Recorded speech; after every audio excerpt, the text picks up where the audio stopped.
December 18, 2015 Vijay Mallya అతని 60th బర్త్డేకి 14 crores పెట్టి ఇలాంటి పార్టీ ఇచ్చాడు. అది చూసి వరల్డ్ మ్యాగజైన్ లో హెడ్లైన్స్ అయిపోయింది. ఇక్కడ స్పానిష్ సింగర్ ఎన్రిక్ ఇంగ్లీషియాస్ ఇంకా సోను నిగమ్ లాంటి స్టార్స్ కూడా పర్ఫామ్ చేశారు. బీర్ బాటిల్స్ వర్షంలో పడ్డాయి ఆ రోజు పార్టీలో. వరల్డ్ లో రిచెస్ట్ పీపుల్స్ అంతా డాజ్లింగ్ లైట్స్ కింద డాన్స్ చేస్తున్నారు. ఆ రాత్రి మాల్యాస్ వెల్త్, పవర్ ఇంకా ఇన్విన్సిబిలిటీ కనిపించింది వరల్డ్ కి. కానీ ఎవరు ఊహించనే లేదు అదే వ్యక్తి కేవలం 2 నెలల్లోనే ఇండియా వదిలి పారిపోతాడని. ఇంకా వెనకాల వదిలి వెళ్తాడు 9,000 crores రూపీస్ బ్యాంక్ ఫ్రాడ్. ఈ స్టోరీ స్టార్ట్ అవుతుంది విజయ్ మాల్యా నుంచి కాదు, అతని ఫాదర్ విఠల్ మాల్యా నుంచి.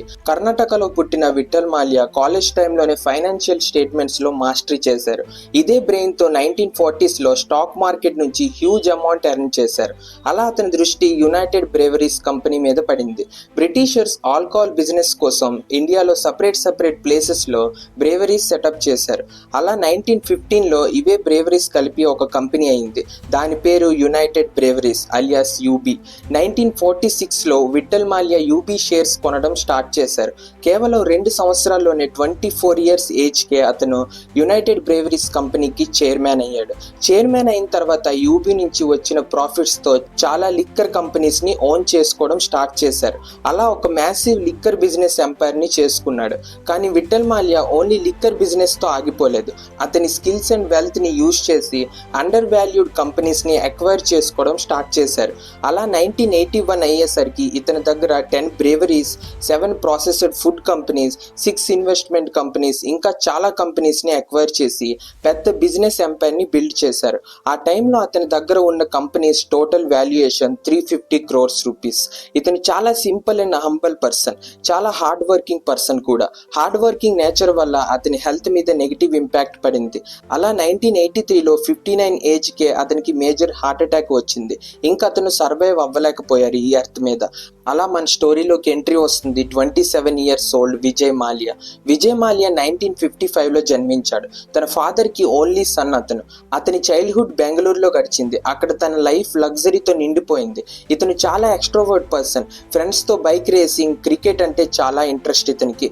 అలా ఏజ్ 18 years వచ్చేసరికి విజయ్ మాల్యాని యూబీకి బోర్డ్ ఆఫ్ డైరెక్టర్ గా అపాయింట్ చేస్తారు. అలా అతను వర్క్ నేర్చుకోవడం కూడా స్టార్ట్ చేస్తారు. గ్రాడ్యుయేషన్ అయిన తర్వాత ఇంటర్నేషనల్ బిజినెస్ నేర్చుకోవడానికి అతన్ని యుఎస్ కి పంపించారు. అప్పుడు ఒక రోజు అతనికి ఒక కాల్ వచ్చింది ఇండియా నుంచి, your dad is no more అని. అందుకే తన ఫాదర్ బిజినెస్ ని హ్యాండిల్ చేయడానికి ఇండియాకి రావాల్సి వచ్చింది.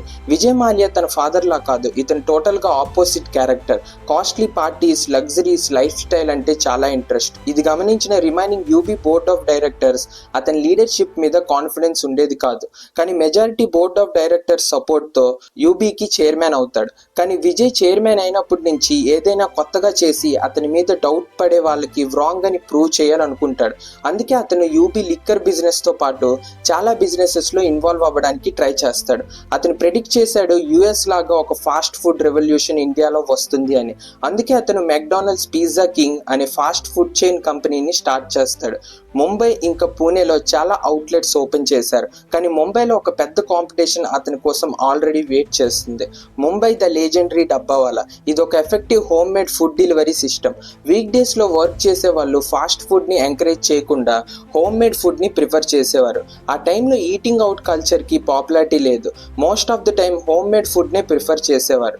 అలా 2-3 అవుట్లెట్స్ వదిలి అన్ని అవుట్లెట్స్ టోటల్ గా ఫ్లాప్ అయ్యాయి. తన ఐడియాకి వచ్చిన ఫస్ట్ లాస్ ఇది విజయ్ మాల్యా లైఫ్ లో. అలా 1987 అయ్యేసరికి అన్ని అవుట్లెట్స్ టోటల్ గా క్లోజ్ చేయాల్సి వచ్చింది. తర్వాత 1977లో కోకోకోలా ఇండియా వదిలి వెళ్లడం చూసి కార్బొనేటెడ్ డ్రింక్ ఇండస్ట్రీలో ఒక గ్యాప్ కనిపించింది విజయ్ కి. ఇదే గ్యాప్ ఫిల్ చేయడానికి లాంచ్ చేశాడు థ్రిల్ అనే ఒక కార్బొనేటెడ్ డ్రింక్. కానీ కన్స్యూమర్స్ కి ఈ డ్రింక్ నచ్చకపోవడంతో ఈ బిజినెస్ కూడా ఫ్లాప్ అయింది. నెక్స్ట్ 20 years లో విజయ్ చాలా చిన్న కంపెనీస్ ని బై చేసి ఆల్మోస్ట్ అన్ని ఇండస్ట్రీలోకి ఇన్వాల్వ్ అయ్యాడు. Like engineering and manufacturing, chemicals, software, transportation, hospitality, even telecom. కానీ ఆల్మోస్ట్ అన్ని బిజినెసెస్ లాస్ అయ్యాయి. ఇదే కాదు, తన ఫాదర్ బిల్డ్ చేసిన సక్సెస్ఫుల్ కంపెనీస్ ని కూడా అమ్మేశాడు. అందులో ఒక కంపెనీ బెర్జర్ పెయింట్స్, అప్పుడు 400 crores కి అమ్మేశాడు. అదే కంపెనీ వాల్యుయేషన్ ఇప్పుడు 50,000 crores రూపీస్. కానీ ఇన్ని కంపెనీస్ లాసెస్ లో ఉన్న ఒక్క కంపెనీ హిట్ అవడంతో తన లైఫ్ మారిపోయింది. అతనికి సక్సెస్ దొరికింది లిక్కర్ బిజినెస్ నుంచి. 1983లో అతను యూబీ గ్రూప్ కి చైర్మన్ అయినప్పుడు యూబీ గ్రూప్ ఎలాంటి లిక్కర్ బిజినెస్ లోని మార్కెటింగ్ లీడింగ్ లేదు. 1987లో విజయ్ ఫాదర్ కింగ్ ఫిషర్ అనే బీర్ ని లాంచ్ చేశారు. కానీ ఆల్రెడీ కింగ్ ఫిషర్ కి ఒక పెద్ద కాంపిటీషన్ ఉంది, గోల్డెన్ ఈగల్ అనే లిక్కర్ బ్రాండ్. అప్పుడు విజయ్ కనిపించింది ఇండియాలో ఎలాంటి బీర్ కూడా యూత్ ని టార్గెట్ చేయట్లేదు అని. అప్పుడు కింగ్ ఫిషర్ ని రీబ్రాండ్ చేయాలనిపించింది. అలా కింగ్ ఫిషర్ ని ఒక యూత్ఫుల్ కనెక్ట్ గా ఉండేలా మోడర్న్ గా లోగో డిజైన్ చేసి రీలాంచ్ చేశారు ఒక స్లోగన్ తో, the king of good times అని. ఇవన్నీ చేంజెస్ చేసి కింగ్ ఫిషర్ ని ఒక ప్రీమియం బ్రాండ్ లా పొజిషన్ చేశారు. ఆస్పిరేషనల్ యూత్ ని టార్గెట్ చేశారు. అలా 1986 బెంగళూరులో రమదా అనే పబ్ ఓపెన్ చేశారు. ట్రెడిషనల్ పబ్స్ లో క్లీన్నెస్ అండ్ పూర్ లైటింగ్స్ వల్ల ఒక రాయల్ ఫీల్ కలిగేది కాదు. అప్పుడు ది పబ్ అనే నేమ్ తో ఇంకో పబ్ ఓపెన్ అయింది. అందులో కాస్ట్లీ లైటింగ్స్ ఇంకా musics and dance culture start చేశారు. ఇది యూత్ ని చాలా అట్రాక్ట్ చేశాయి. ఈవెన్ గర్ల్స్ కూడా పబ్ కి ప్రిఫర్ చేయడం స్టార్ట్ చేశారు. ఇది గమనించిన విజయ్ మాల్యా ఈ పబ్స్ లో కింగ్ ఫిషర్ క్యాన్స్ ని ప్లేస్ చేసి డ్రాఫ్ట్ బియర్ గా లాంచ్ చేశారు. ఇది యూత్ కి ఇన్స్టెంట్ హిట్ ఇచ్చింది. అలా బెంగళూరులో పబ్ కల్చర్ స్టార్ట్ అయ్యి చాలా ఏరియాస్ లో పబ్స్ ఓపెన్ అయ్యాయి. అలా ఇండియా మొత్తం పబ్ కల్చర్ సిస్టమ్ ని స్టార్ట్ అయిపోయింది. అలా బెంగళూరుకి అప్పుడు పబ్ క్యాపిటల్ అని పిలిచేవారు.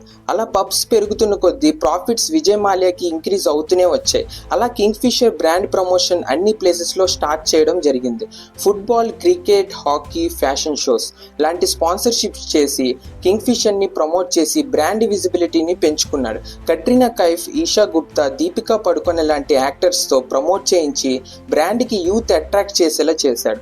అలా కింగ్ ఫిషర్ బీర్ అనేది ఒక ప్రొడక్ట్ లా కాకుండా ఒక అర్బన్ లైఫ్ స్టైల్ లా ఉండేటట్టు హ్యాపీ మూమెంట్స్ కి కింగ్ ఫిషర్ కంపల్సరీ అనే విధంగా యాడ్స్ తో యూత్ కనెక్ట్ చేశాడు. బీర్ తర్వాత విజయ్ ఫోకస్ చేశాడు విస్కీ బిజినెస్ లో. విజయ్ దగ్గర మెక్డానల్డ్స్ నెంబర్ 1, బ్లాక్ పైపర్స్ లాంటి మంచి బ్రాండ్స్ ఆల్రెడీ ఉన్నాయి. చాలా ఫాస్ట్ గా మిగతా కాంపిటేటివ్ బ్రాండ్స్ ని కూడా ఎక్వైర్ చేయడం స్టార్ట్ చేశాడు. Like Royal Challengers, Black Dog, Antiquity లాంటి కంపెనీస్. ఇండియాలో ఆల్కహాల్ అడ్వర్టైజ్మెంట్ బ్యాన్ ఉంది. అది గమనించిన విజయ్ సరోగేట్ అడ్వర్టైజ్మెంట్ ని ఇంట్రడ్యూస్ చేశాడు. సరోగేట్ అడ్వర్టైజ్మెంట్ అంటే లిక్కర్ బ్రాండ్ ని లిక్కర్ తో చూపించకుండా వేరే ఏదైనా ప్రొడక్ట్ తో అట్రాక్ట్ చేయడం. Like McDonald's whisky logo and name ని water bottles and soda bottles కి అప్లై చేసి అడ్వర్టైజ్మెంట్ లో ఇంట్రడ్యూస్ చేశారు. Like this ad, Men will be men. Seagram's Imperial Blue Super Hits Music CDs. Imperial blue liquor brand అని మనందరికీ తెలుసు. కానీ ఈ యాడ్ లో మనకి మ్యూజిక్ సిడీస్ అనే బ్రాండ్ ప్రమోషన్ చేశారు. అలా బాలీవుడ్ యాక్టర్స్ తో ఇండైరెక్ట్ లిక్కర్ యాడ్స్ చేయించాడు. అలా విస్కీ, బీర్, వోడ్కా, జిన్ అన్ని బ్రాండ్స్ తో సేమ్ స్ట్రాటజీ యూజ్ చేశాడు. ఈ స్ట్రాటజీ చాలా మ్యాసివ్ హిట్ అయింది. అలా యునైటెడ్ బ్రేవరీస్ వరల్డ్ లో 4th హైయెస్ట్ లిక్కర్ కంపెనీగా స్టాండ్ అయింది. కానీ విజయ్ మాల్యా కనిపించింది ఏ ప్రాబ్లం లేకుండా ఇండియాలో బిజినెస్ చేయాలంటే పొలిటికల్ పవర్ చాలా అవసరం అని. అలా 2002లో మల్టిపుల్ పొలిటీషియన్ సపోర్ట్ తో రాజ్యసభ మెంబర్ అయ్యాడు. 2005 అయ్యేసరికి విజయ్ మాల్యా దగ్గర వెల్త్ అండ్ పొలిటికల్ పవర్ తో ఒక డెడ్లీ కాంబినేషన్ తయారైంది. విజయ్ తన సక్సెస్ పీక్స్ లో ఉన్నాడు ఈ టైంలో. కానీ విజయ్ ఎంత వెల్త్ ఎర్న్ చేసినా ఒక విషయంలో గిల్ట్ ఎప్పుడు ఉండేది. ఎండ్ ఆఫ్ ది డే అతను చేస్తుంది ఒక liquor business. So Indian families దృష్టిలో అతనికి అసలు రెస్పెక్టే ఉండేది కాదు. అప్పుడు విజయ్ కి ఒక రెస్పెక్ట్ఫుల్ బిజినెస్ ని బిల్డ్ చేయాలనిపించింది. అలా వరల్డ్ క్లాస్ ఎయిర్లైన్ సెక్టర్ లోకి వెళ్దామని ట్రై చేశాడు. కానీ ఈ ఒక్క డిసిజన్ తో తన టోటల్ ఎంపైర్ అంతా కొలాప్స్ అవబోతుందని విజయ్ కి అప్పుడు తెలియలేదు.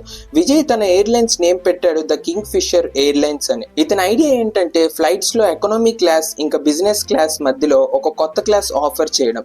ఈ కొత్త క్లాస్ పేరు ద కింగ్ ఫిషర్ క్లాస్. ఒక ప్రీమియం ఎక్స్పీరియన్స్ ఇచ్చాడు ఈ ఎయిర్లైన్స్ తో కస్టమర్స్ కి.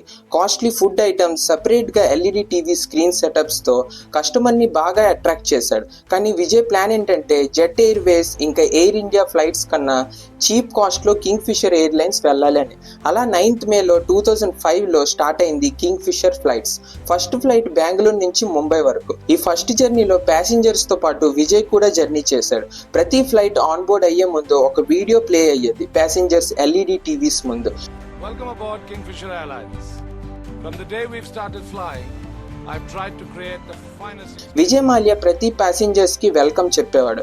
అలా ట్రస్ట్ అండ్ బ్రాండ్ విజిబిలిటీ వల్ల ప్యాసింజర్స్ అందరూ కింగ్ ఫిషర్ ఎయిర్లైన్స్ కి షిఫ్ట్ అయ్యారు. అలా కింగ్ ఫిషర్ ఫ్లైట్స్ ఇండియాలో అన్ని ఎయిర్పోర్ట్స్ లో సెటప్ అవ్వడం స్టార్ట్ అయ్యాయి. కానీ విజయ్ కి ఇక్కడతో ఆగాలనిపించలేదు. కింగ్ ఫిషర్ ఒక డొమెస్టిక్ ఎయిర్లైన్సే కాదు, ఒక ఇంటర్నేషనల్ ఎయిర్లైన్స్ గా మారాలని ప్లాన్ చేశాడు. కానీ ఇంటర్నేషనల్ ఎయిర్లైన్స్ గా మారాలంటే కంపెనీకి 5 years ఫ్లయింగ్ ఎక్స్పీరియన్స్ ఉండాలి. కానీ విజయ్ కి అంత ఓపిక లేదు. ఒక అండర్ వాల్యూడ్ ఎయిర్లైన్ కంపెనీని అక్వైర్ చేస్తాడు. ఆ ఎయిర్లైన్ కి ఆల్రెడీ 5 years ఫ్లయింగ్ ఎక్స్పీరియన్స్ ఉంది.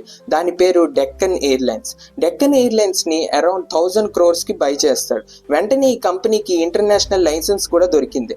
అలా డెక్కన్ ఎయిర్లైన్స్ నేమ్ తీసి మెల్లగా కింగ్ ఫిషర్ ఎయిర్లైన్స్ గా మార్చేశారు. అలా 2008 వచ్చేసరికి అరౌండ్ 27% మార్కెట్ షేర్ తో Kingfisher airlines number 1 airlines గా మారింది. ఆల్మోస్ట్ అన్ని ఫ్లైట్స్ హౌస్ఫుల్ గా నడిచేవి. కానీ ఇక్కడ ఒక ప్రాబ్లం ఉంది.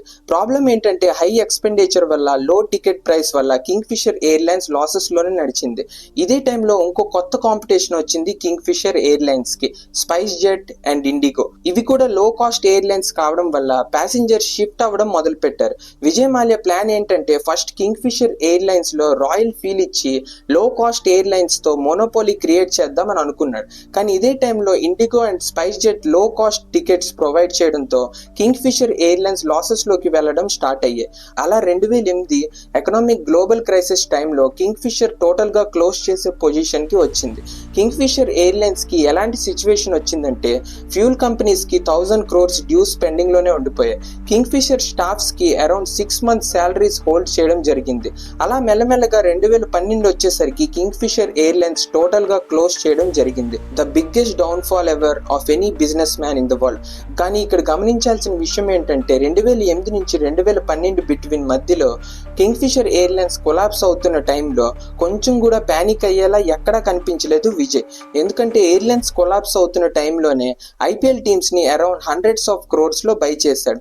ఫార్ములా 1 అనే ప్రైవేట్ కార్స్ ఇంకా ప్రైవేట్ జెట్స్ అన్ని బై చేశాడు. ఇదంతా ఇండియన్ మీడియాలో చూపించడంతో విజయ్ మాల్యా మీద గవర్నమెంట్ కి ఏ డౌట్ రాకుండా ఉండాలని చేసిన ప్లాన్. కానీ వెనకాల పెద్ద ఫ్రాడే ప్లాన్ చేయడం జరిగింది. 9000 crores rupees bank fraud. Airline starting నుంచే కొత్త ఫ్లైట్స్ కొనడానికి, కొత్త కంపెనీస్ ఎక్వైర్ చేసుకోవడానికి చాలా బ్యాంక్స్ దగ్గర లోన్స్ తీసుకున్నాడు. 2009 వచ్చేసరికి కింగ్ ఫిషర్ కి కొత్త లోన్స్ కావాల్సి వచ్చింది. కానీ కొత్త లోన్స్ ఇవ్వడానికి ఏ కంపెనీ ముందుకు రాలేదు. ఎందుకంటే కంపెనీ ఆల్రెడీ లాసెస్ లో నడుస్తుంది కాబట్టి. కానీ విజయ్ తన పొలిటికల్ ఇన్ఫ్లుయెన్స్ యూజ్ చేసి ఐడిబిఐ బ్యాంక్ దగ్గర అరౌండ్ 950 crores రూపీస్ లోన్ తీసుకున్నాడు. బ్యాంక్స్ ఏ కంపెనీస్ కైనా లోన్స్ ఇవ్వాలంటే దాని బదులుగా కంపెనీస్ అసెట్స్ ఇవ్వడం మ్యాండేటరీ. ఒకవేళ లోన్స్ టైం కి క్లియర్ చేయలేకపోతే అసెట్స్ అమ్మి తీసుకోవచ్చని. అప్పుడు బ్యాంక్స్ గ్రాండ్ థార్టన్ అనే కన్సల్టింగ్ నుంచి కింగ్ ఫిషర్ కంపెనీకి వాల్యుయేషన్ తీయించారు. అప్పుడు 4100 crores రూపీస్ వాల్యుయేషన్ వచ్చింది. అదే నిజం అనుకొని బ్యాంక్స్ కంటిన్యూస్ గా లోన్స్ అప్రూవ్ చేయడం స్టార్ట్ చేశాయి. అలా 2010 వచ్చేసరికి కింగ్ ఫిషర్ మీద ఆల్రెడీ 7000 crores డెప్ట్ పడింది. ఇక్కడ బ్యాంక్స్ కి ఆల్రెడీ అర్థమైంది కంపెనీ కొలాప్స్ అవుతుంది అని. ఇప్పుడు బ్యాంక్స్ కు ఉన్న only option Kingfisher assets ని అమ్మి లోన్స్ క్లియర్ చేసుకోవడం, లేదా కొత్త లోన్స్ ఇచ్చి డెప్ట్స్ క్లియర్ చేసి కంపెనీ షేర్స్ తీసుకోవడం. ఇక్కడ బ్యాంక్స్ సెకండ్ ఆప్షన్స్ చూస్ చేసుకున్నాయి. అప్పుడు ఎస్బీఐ లీడర్షిప్ లో ఎస్బీఐ ఇంకా ఐడిబిఐ ఇలాంటి బ్యాంక్స్ అన్ని కలిపి మెర్జ్ అయ్యి 1350 crores డెప్ట్ ప్లేస్ లో కింగ్ ఫిషర్ ఈక్విటీ షేర్స్ తీసుకున్నారు. బేసికల్ గా 1350 crores డెప్ట్ ప్లేస్ లో అమౌంట్ తీసుకోకుండా మార్కెట్ వాల్యూ కన్నా 60% ఎక్కువ రేట్ లో కింగ్ ఫిషర్ ఈక్విటీ షేర్స్ తీసుకున్నారు banks. Vijay Mallya personal guarantee ఇవ్వడంతో బ్యాంక్స్ లో ఉన్న లూప్ హోల్స్ యూజ్ చేసి కొత్త లోన్స్ కూడా ప్రొవైడ్ చేయడం జరిగింది. 2012 సరికి కొత్త లోన్స్ వచ్చినా కూడా కింగ్ ఫిషర్ ఎయిర్లైన్స్ కొలాప్స్ అయింది. 2013 వచ్చేసరికి కింగ్ ఫిషర్ కొలాప్స్ తో బ్యాంక్స్ కి క్లియర్ గా అర్థమైంది ఇంకా బ్యాంక్స్ మనీ రిటర్న్ రావు అని. 2015లో సుప్రీం కోర్టుకి విజయ్ మాల్యా కేసు వచ్చింది. అప్పుడు కోర్టు డిసైడ్ చేసింది విజయ్ మాల్యా దగ్గర అమౌంట్ ఉన్న బ్యాంక్స్ కి డెప్ట్ క్లియర్ చేయలేదు అని. అప్పుడు ఈ కేసులోకి సిబిఐ ఇన్వెస్టిగేషన్ స్టార్ట్ అవుతుంది. ఇన్వెస్టిగేషన్ లో తెలిసిన విషయాలు ఏంటంటే మాల్యా ఐడిబిఐ ఇంకా ఎస్బీఐ దగ్గర తీసుకునే అమౌంట్ అసలు కింగ్ ఫిషర్ ఎయిర్లైన్స్ కి యూజే చేయలేదు అని. అలా బ్యాంక్స్ దగ్గర తీసుకున్న అమౌంట్స్ లో సగం లాస్ట్ డెప్ట్ ని క్లియర్ చేసి మిగతా అమౌంట్ తో ఫారెన్ లో ప్రాపర్టీస్ కొన్నాడు. డిసెంబర్ 2015 అయ్యేసరికి విజయ్ మాల్యా మీద మల్టిపుల్ కేసెస్ పిటిషన్ చేస్తారు. బ్యాంక్స్ తో పాటు కింగ్ ఫిషర్ లో పనిచేసిన 3000 ఎంప్లాయీస్ శాలరీస్ హోల్డ్ చేయడంతో మాల్యా మీద మల్టిపుల్ కేసెస్ చార్జెస్ అయ్యాయి. Cabin crews, pilots employees salaries hold చేయడంతో ఎంప్లాయీస్ ఫైనాన్షియల్ కండిషన్స్ చాలా కష్టంగా మారింది. ఎంప్లాయీస్ అంతా ప్రొటెస్ట్ కి దిగిపోయారు. అందులో ఒక ఎంప్లాయీ ఫైనాన్షియల్ కండిషన్ బాగోలేక సూసైడ్ చేసుకోవడం జరిగింది. కానీ విజయ్ మాల్యాకి కొంచెం కూడా గిల్ట్ లేకుండా తన 60th బర్త్డేకి ప్లాన్స్ జరుగుతున్నాయి. డిసెంబర్ 2015 కి $2 million పెట్టి గోవాలో పార్టీ ఇవ్వడం జరిగింది. ఈ పార్టీకి ఒక పేరు కూడా పెట్టారు, ద మదర్ ఆఫ్ ఆల్ బ్యాషెస్ అని. కానీ గవర్నమెంట్ ఇంకా పబ్లిక్ దీన్ని పాజిటివ్ గా తీసుకోలేదు. 28 ఫిబ్రవరి 2016 కి supreme court senior counsel Dushyant Dave SBIని అడ్వైస్ చేశారు, విజయ్ మాల్యాని ఇండియా వదిలి వెళ్ళనివ్వకుండా ఒక పిటిషన్ వేయండి అని. కానీ ఆ విషయం చెప్పినప్పటికే చాలా లేట్ అయింది. విజయ్ కున్న ఇన్ఫ్లుయెన్స్ వల్ల ఈ న్యూస్ లీక్ అయ్యి విజయ్ కి ఈ విషయం తెలిసింది. అతను తొందరలోనే జైలుకి వెళ్ళబోతున్నాడని. ఈ ఇన్ఫర్మేషన్ లీక్ అవడంతో 2 మార్చ్ 2016 విజయ్ ఇంకా అతని గర్ల్ ఫ్రెండ్ ఇద్దరు కలిసి ఇండియా వదిలి పారిపోతారు. వెనకాల వదిలి వెళ్తాడు 9,000 crores రూపీస్ బ్యాంక్ ఫ్రాడ్. ఇదంతా జరిగిన తర్వాత ఏప్రిల్ 2016 కి నాన్ బెయిలబుల్ వారెంట్స్ ఇష్యూస్ అయ్యే విజయ్ మాల్యా మీద. పాస్పోర్ట్ బ్లాక్ చేయడం జరిగింది. అలా విజయ్ మాల్యా మీద money laundering, bank fraud cases వేశారు. ఫైనల్ గా వాంటెడ్ క్రిమినల్ గా మిగిలాడు. విజయ్ మాల్యా లాగే మన రతన్ టాటా గారికి కూడా ఫ్యామిలీ వెల్తే వచ్చింది. కానీ డిగ్నిటీ ఇంకా రెస్పెక్ట్ఫుల్ బిజినెసెస్ చేసి ఇండియాలో ట్రస్ట్ అంటే టాటా, టాటా అంటే ట్రస్ట్ అనే విధంగా ప్రతి ఇండియన్ మనసులో నిలిచారు. అయితే విజయ్ మాల్యా తన ఫాదర్ విఠల్ మాల్యా చేసిన ఇంత పెద్ద బిజినెస్ ఎంపైర్ ని కొలాప్స్ చేసి ఆల్ టైమ్ వాంటెడ్ క్రిమినల్ గా నిలిచారు.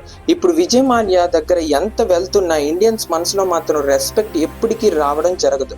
ఫైనల్ గా నేను చెప్పేది ఏంటంటే, సక్సెస్ టెంపరీ కావచ్చు, కానీ నీతి మీద నిలబడే జీవితం పర్మనెంట్. జై హింద్, జై శ్రీరామ్.